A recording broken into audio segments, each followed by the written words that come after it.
भगवान शिव ने पार्वती जी की मगरमच्छ बनकर क्यों ली परीक्षा। पौराणिक कथाओं के अनुसार माता पार्वती ने भगवान शिव को अपने पति के रूप में पाने के लिए सैकड़ों वर्षों तक कठोर तप किया था।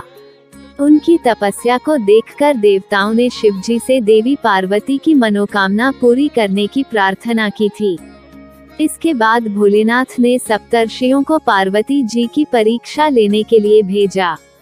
इस परीक्षा के दौरान सप्तर्षियों ने शिव जी के ढेरों अवगुणों को बताते हुए माता पार्वती से शिव जी से विवाह न करने को कहा, लेकिन पार्वती जी अपने निर्णय से टस से मस नहीं हुई।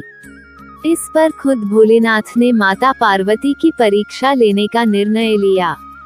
माता पार्वती के तप से प्रसन्न होकर शंकर जी उनके सामने प्रकट हुए और उन्हें वरदान देकर अंतर्ध्यान हो गए। कुछ क्षणों बाद ही एक मगरमच्छ ने एक लड़के को पकड़ लिया और लड़का मदद के लिए पुकारने लगा। बच्चे की आवाज सुनकर पार्वती जी नदी किनारे पहुंची और उनका मन द्रवित हो गया। इस बीच लड़के ने माता पार्वती को देखकर कहा कि मेरी न माँ है, न बाप, न कोई मित्र ही है। माता आप ही मेरी रक्षा करें। इस पर पार्वती जी ने मगरमच्छ से कहा कि ग्राह इस लड़के को छोड़ दें। इस पर मगरमच्छ ने कहा कि दिन के छठे पहर जो मुझे मिलता है उसे आहार बनाना मेरा नियम है।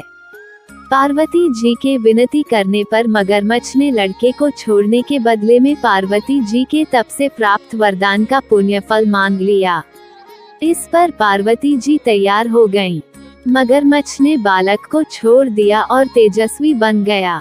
अपने तप का फल दान करने के बाद पार्वती जी ने बालक को बचा लिया और एक बार फिर भोलेनाथ को प्रसन्न करने के लिए तप करने बैठ गईं। इस पर भोलेनाथ दोबारा प्रकट हुए और पूछा कि तुम अब क्यों तप कर रही हो, मैंने तुम्हें पहले ही मनमांगा दान दे दिया है।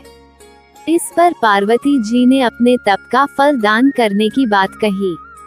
इस पर शिव जी प्रसन्न होकर बोले, मगरमच्छ और लड़के दोनों के स्वरूप में मैं ही था। मैं तुम्हारी परीक्षा ले रहा था कि तुम्हारा चित्त प्राणिमात्र में अपने सुख दुख का अनुभव करता है या नहीं। तुम्हारी परीक्षा लेने के लिए ही मैंने ये लीला रचाई थी। अनेकों रूप में दिखने वाला मैं ही एक सत्य हूँ। अनेक शरीरों में नजर आने वाला मैं निर्विकार हूँ। इस तरह पार्वती जी शिव जी की परीक्षा में उत्तीर्ण हुई और उनकी अर्धांगिनी बनी।